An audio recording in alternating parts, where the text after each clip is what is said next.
Hi, I'm Carrie.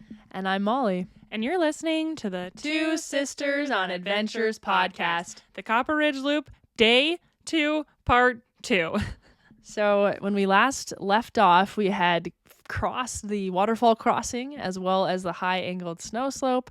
And we thought finally we can, get a good pace of walking because this is taking forever. I was looking, and at the point where we finished our snow slope crossing, we'd been hiking about 5.5 hours, including rest breaks and obstacles once again.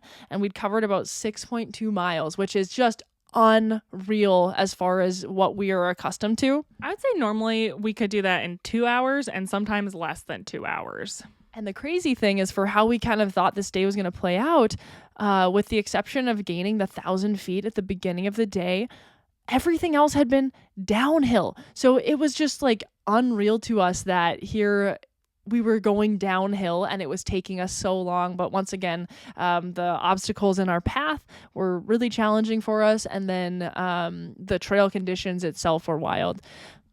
And one thing that I will say is that it was funny because we were like, well, the good news is we'll at least just descend and it'll be all downhill from here. So we can always make great time on that.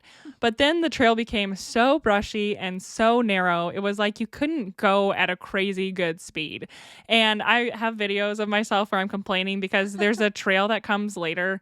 A trail that's part of this loop that is going to come later that's called the Brush Creek Trail. And I kept being like, this isn't even called the Brush Creek Trail. Look at all this brush, which is hilarious because the Brush Creek Trail is worse than that. So it was aptly named, but at the time I couldn't imagine that it could get too much more terrible on a trail that is technically still maintained. And we hadn't even, we were technically maybe descending slightly, but really it was just kind of like a flat trail for once in our lives.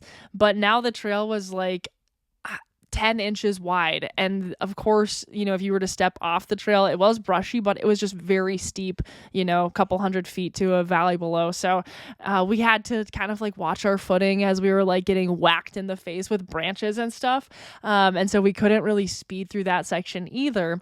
And then we got to this area of descent, which is an area that I think has probably been pretty devastated by that fire in 2022, towards the end of the year, of hiking. But this area, I think we lost about 3,000 feet of elevation in 3 miles. So it was these switchbacks, kind of long switchbacks. And then we hadn't really encountered any trails that were poorly maintained or, had a lot of trees and stuff across it. But this was the area where now there was a lot of blowdown we had to deal with.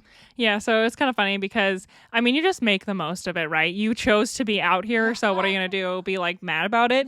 But it's funny because, there'd be all these trees that you have to climb over carrying your pack, which is kind of heavy again because you're carrying 3 liters of water.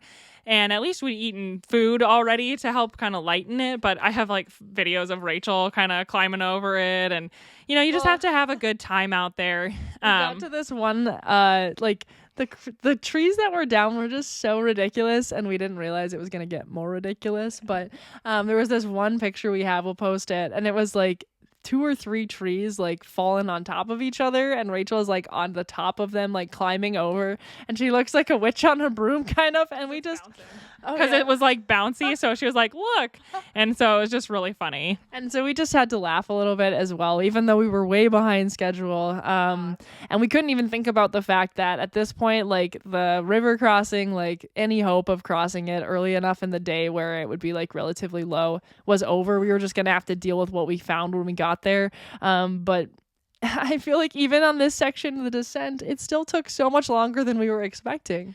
And we did actually meet people that were ascending at the time, and I think they had started from the Indian Creek camp, which was where we were trying to get to, which is crazy because that was only a few miles from there.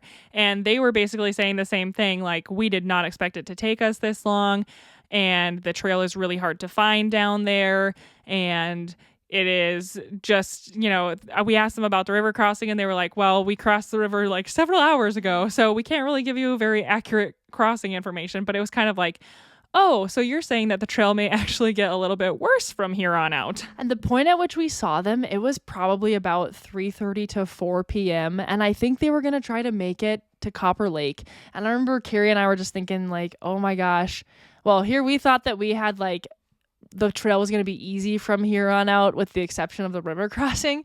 And we were thinking like, oh man, I hope they can make it there by dark, and thinking about how they're going to do crossing that like waterfall and the snowfield.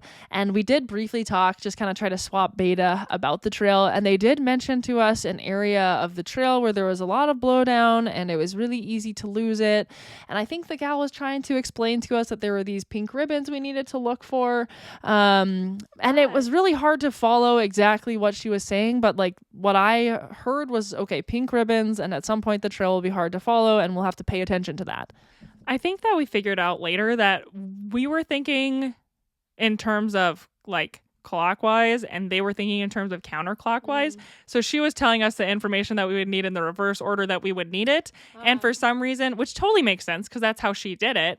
But for some reason, we were thinking she was telling us the information in the order we would need to know it. So that's where it wasn't very helpful. Ribbons down there. There were ribbons, I'm sure, but we just never saw them. Yeah. So basically you follow this trail and actually it's like right at the point where you're starting to feel good about it because there's not a ton of blowdowns. You're kind of cruising a little bit and then suddenly the trail just spits you out into this wash and there's nothing. And so I was the one in the lead and we're picking our way down, following the trail, and there's this creek on our right side. We're switchbacking down and we get to this point where it was kind of confusing because this trail stopped at like the creek, but we thought like, I don't know if we're supposed to cross it here or not. And then there is a faint kind of trail that continues to go downhill. So we're like, well, let's follow this downhill. So we started going downhill and we followed it for another couple 100 feet. And then there's like nothing. And so we're like, It's a literal thicket of Devil's Club. And I don't know if we've talked a lot about Devil's Club, but we will be talking a lot about it. It is this weed that is very, I call it a weed. It's very native to the North Cascades. It is thicker than my thumb, and all of it is completely covered in these thistles that are very sharp. So it's like to press through it is very unpleasant and very painful. And of course, it grows super thick anywhere there's water, which is just funny because now anytime I go on a trail, I kind of look to the sides when there's water, especially when I'm in the North Cascades, and I'm like, the Devil's Club would be so horrible to bushwhack through down there. And so I'm looking at my map and of what we did. And the first place where I thought maybe we should cross the creek and kind of looked into it and then continue down along the trail was correct. We did stay with the trail at that point. And so then we got... Oh, I know. It did not look like it at all. And so then I swear... So I think at that point we met Dan, and he had gotten to the wash probably like half an hour ahead of us, I'd say, and just kind of been wandering to try and figure out where the trail was. Yeah. And so I think the direction we went, he was kind of like, I never found the trail over there, which would be the only scenario in which maybe he steered us a little bit wrong. Molly still likes to believe that she would have found the trail if we... Well, and so when I'm looking at like my GPS tracks, like in retrospect, I can see that where we did cross the creek and we started like pushing through this thicket, and it was just unreal. Like the Devil's Club was everywhere, and once again we'll show you a picture, but it's like the spines or the needles on it can be like inches long, and it's taller than you are tall, and that's like 6 or more feet high for us. And so we're like kind of like pushing through this Devil's Club, and like the ground is kind of giving away, and there was this one area that looked like where there could be a trail.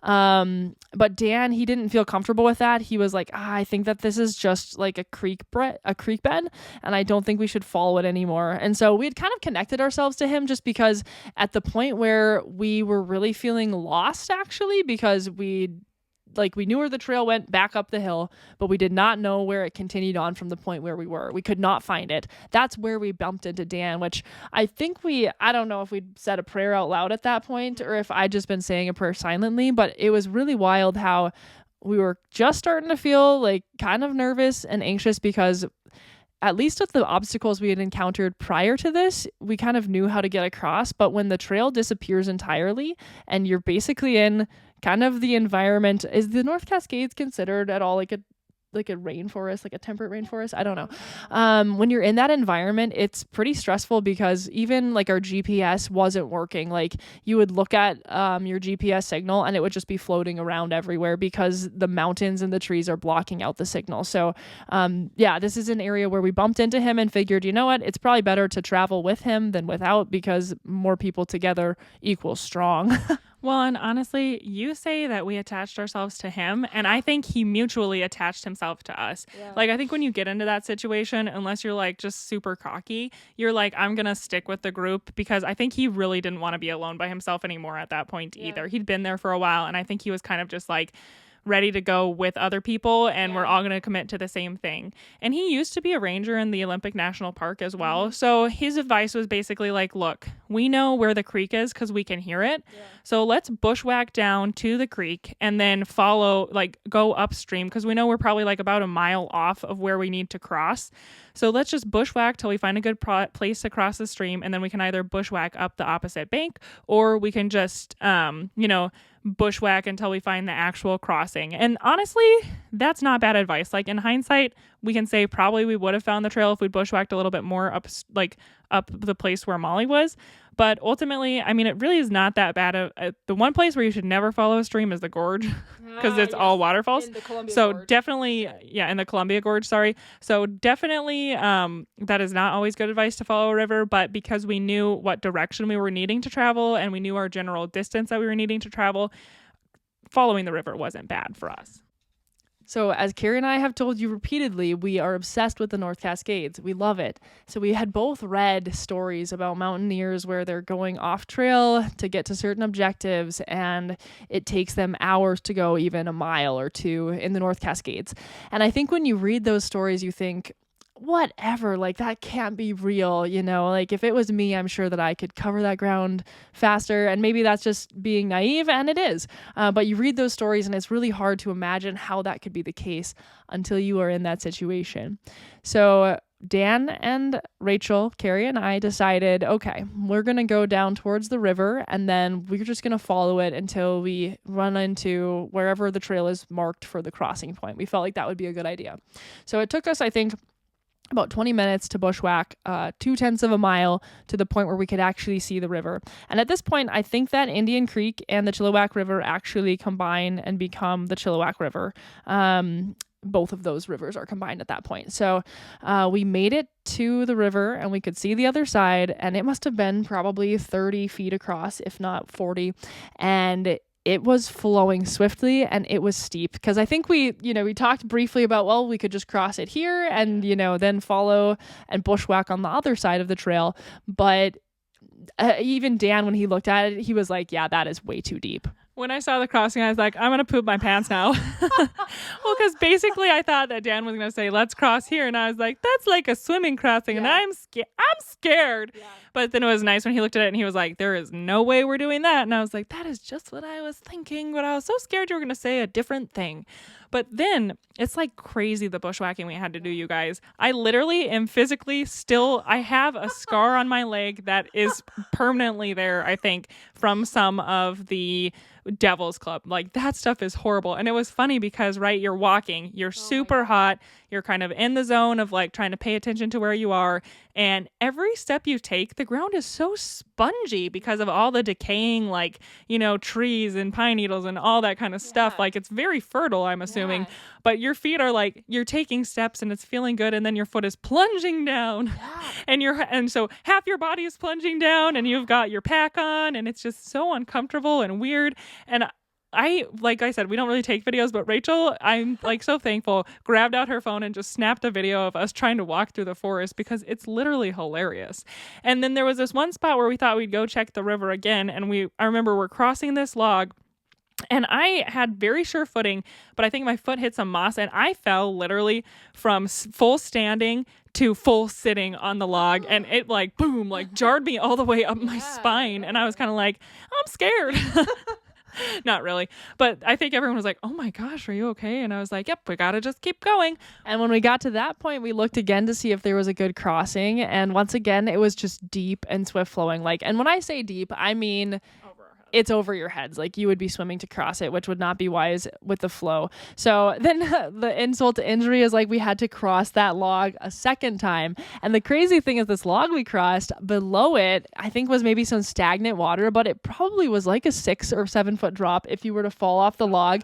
And I remember at the time when Carrie slipped and fell and landed just specifically on her butt, thinking like, oh my gosh, I am so thankful that Carrie did not fall off the log, because that's kind of the like, oh, you could probably like break a bone or like seriously mess up your ankle or something if you actually fell like 10 feet or 8 feet from the log. And the weird part is I literally never had any pain from when I fell on my butt that hard. I probably fell like 3 feet onto my butt, but it's very absorbent of a blow apparently. It's because your spine absorbed the impact all the way up to your neck, so that then there was no pain. But oh man, so then the next thing we did is... And then, of course, at this point, we've been cross-country bushwhacking forever, and there's bugs, and there's getting scrapes, and the spongy ground, and then Dan's like, there's some bear scat, and I'm like, not bears. I know, he like yelled it out. He was like, bear scat! And I was like, oh my gosh, and now we've got bears in the mixture.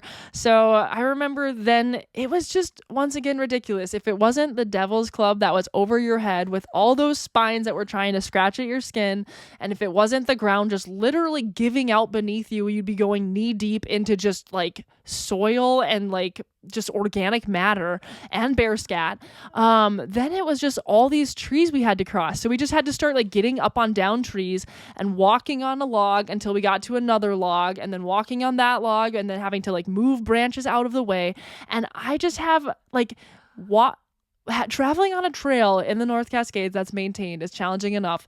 Traveling cross country, following a river where the environment is just fertile for every single plant to grow was just a whole nother situation. And the wild thing is, like, you think like, oh, the trail could be anywhere. And like when I look at my GPS track in relation to the map, I think that we were paralleling the trail, but we were probably 2/10 of a mile off of where the trail was. But you're looking around and you're always thinking like, well, if I just went a little bit further to the right, would I run into the trail? Would I find it? And then I could walk on it. But I mean, basically our trajectory is we were just going to have to continue to follow the river and go from there. But it felt like it took forever, and it was hard work traveling through. And at one point I started to think, now it's probably like 6 p.m. and we're just moving at a snail's pace because the ground is literally giving away with every step. Are we going to have to try to pitch our tent here? Like, are we going to camp here for the night? And these are the thoughts going through your head, but you're also just pushing forward because you have no other choice. And one thing that I like to think about sometimes is I always just assume that I'm the only one who's stressed out. And I think I was probably like, Ranger Dan is totally fine out here. But I think that when he said like bear scat, I think he was honestly a little stressed and kind of being like, maybe we should make some noise because there could be bears out here and it's getting late. And I think later he said he was like, I've never been on a trail like that actually in my entire life. So I think it's nice to kind of keep in mind that just because everybody else seems like they're fine doesn't mean they're not also thinking all the thoughts about like, how are we going to work through this, or like, what is the end result of this?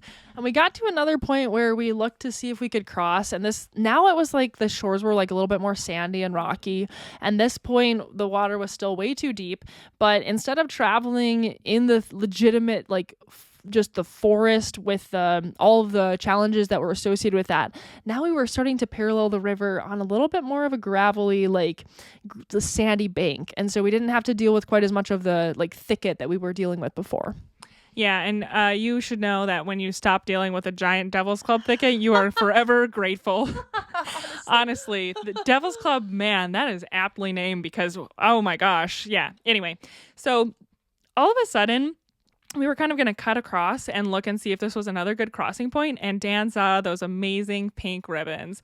And we were just like, yes, the pink ribbons of life. And so it was kind of nice because then as we popped out, we knew that was the crossing point, which, right, you shouldn't always cross at the crossing point, but we knew that at least we could literally see across the river the trail that we were going to try to go to. And we were on the trail. And so in this point, our bushwhacking experience, we bushwhacked, I think, about 2/10 of a mile to get to the river initially. It took us like 20 minutes.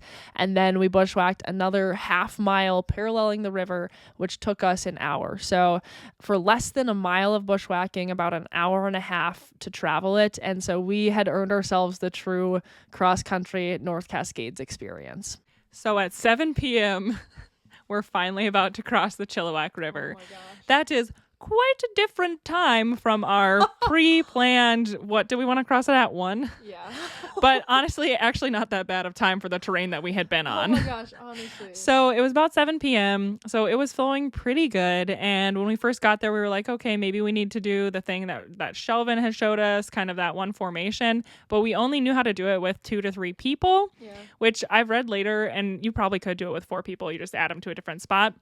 But Dan had done river crossings previously, and so he said, well, I think that we could honestly just link arms and do a daisy chain. And so, everybody unbuckles their chest and their hip belts. Anything that was kind of dangling outside our packs, we put inside, because if you did, kind of get knocked off your feet and have to let go of your pack, if you were able to grab it again, it would just really suck if you lost stuff off of it. Or even if you were just knocked down and stood back up and stuff got washed away. And I thought briefly, like, do I want to take off my shoes to cross the actually, this is Indian Creek at this point. I thought, do I want to take off my shoes to cross it? And Dan, he was going to keep his boots on, and he was wearing like the full on hiking boots.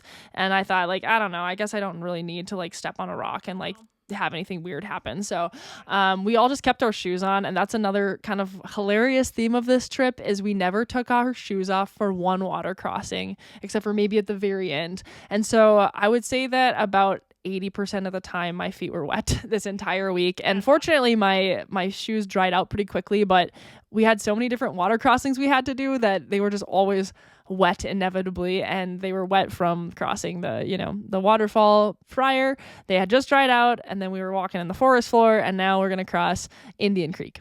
So when we crossed Indian Creek, we did what they call a daisy chain, which basically means that the upstream person, and you're gonna be like, Carrie, isn't this the exact opposite of the way that you told us to cross a river last time?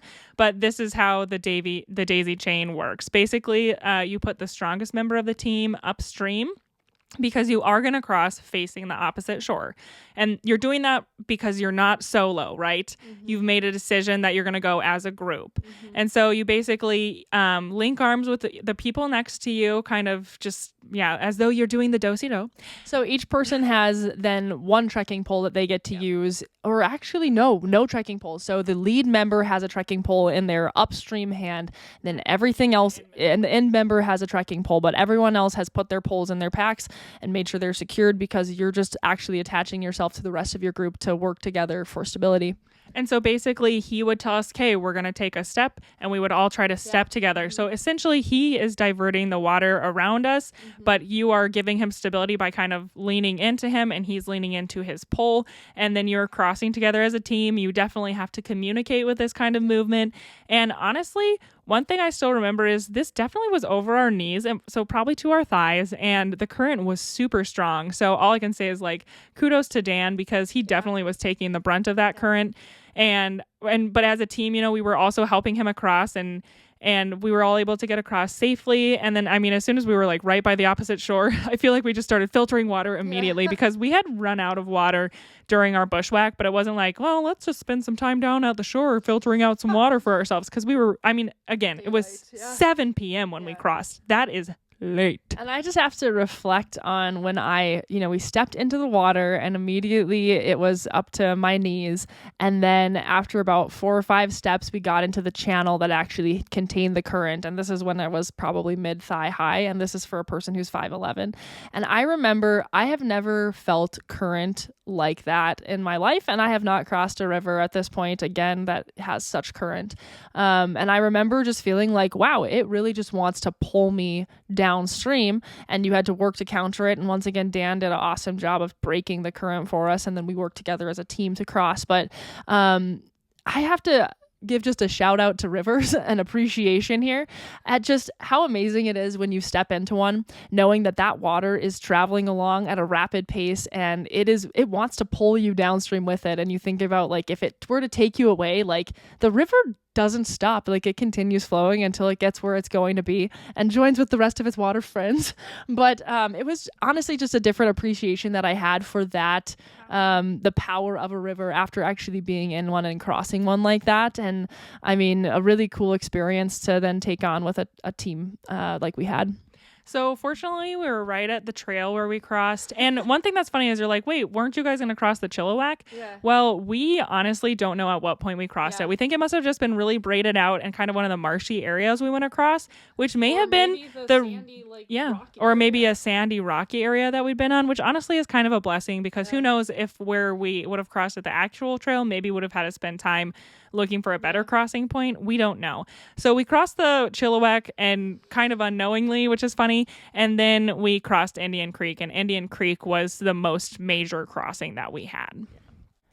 So now we've crossed Indian Creek and we've been bushwhacking. So now we're going to, finally be efficient as we travel the last maybe 2 miles to Indian Creek Camp.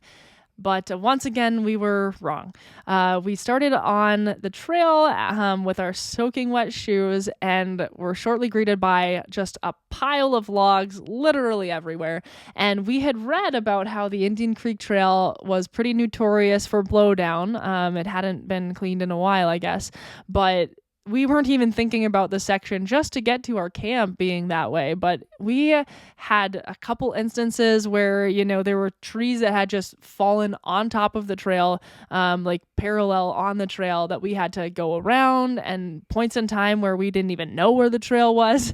And it was getting really old, honestly, because it was probably 8 p.m. at this point. And so to be honest with you, I think there are times where I'm like more content to be a follower and other times where I'm like, you know what, I'm just straight up done with this and I'm going to go and I'm going to find us this freaking trail and we're going to be on it because I'm sick of this. And I remember I was like, obviously the group was still in sight, but I remember getting up on the trees that had fallen on the trail and like going as fast as I could on them to the end point of the tree to see if the trail was on the other side or like if there's no trail there, coming back to you guys and being like, gotta find a different way. And so eventually we did just find the trail, quote unquote, and we made it to our camp. But I remember it was weird because there was only 2 campsites at the actual camp and one was already filled. Yeah. And then the other one was really small. And so we were like, oh, Dan, you can definitely have that because he had a hammock and it had a good 2 trees for hammocking and we had 2 tents. So then we were kind of like, what the heck? And we basically did tell Dan, like, just FYI, if we can't find another campsite, we will be all piled in together, my good man, because we're not going to just keep going today. It's already like 8:30 p.m. and we are exhausted. And so then we kind of just kept going a little further and towards the river, towards the spot where you're supposed to get water if you camp there. And there is this super cute little campsite. It's like honestly one of my favorite campsites of my life, which is hilarious because I remember the ranger telling us he had been there a week before how bad the mosquitoes were. It's going to be like the worst campsite ever. You'll be so cold. And we were like, it's cold here. What a miracle. And it was quiet and it was mossy and it was far enough away from the river that you were fine. But it was like, it honestly felt like you had your own private area versus the other 2 campsites where you could see each other. Yeah. So we just loved it. And then we just like go sit on the rocks by the river. And there's a photo of me where I'm like wearing my hood up and I just feel like I look like the happiest little turtle you've ever seen. God. And there were hardly any mosquitoes. Yeah. So we were just so grateful to finally reach our campsite. We set everything up. We did not play any phase 10, which we had brought. And we drank a ton of electrolytes. We had our mountain house chicken and dumplings. And we just went to sleep and I slept so well that night. Thank you so much for listening to another episode of the Two Sisters on Adventures podcast. We hope that you enjoyed what you heard today. And if you want to see a picture of me, but like as a happy little turtle with no shell, you can follow us on Facebook or Instagram at Two Sisters on Adventures. And if you have the desire in your heart to leave a rating or review, you can do that at the podcast platform of your choice. Thanks so much for listening. We just love telling our stories and we love that people listen. So, bye.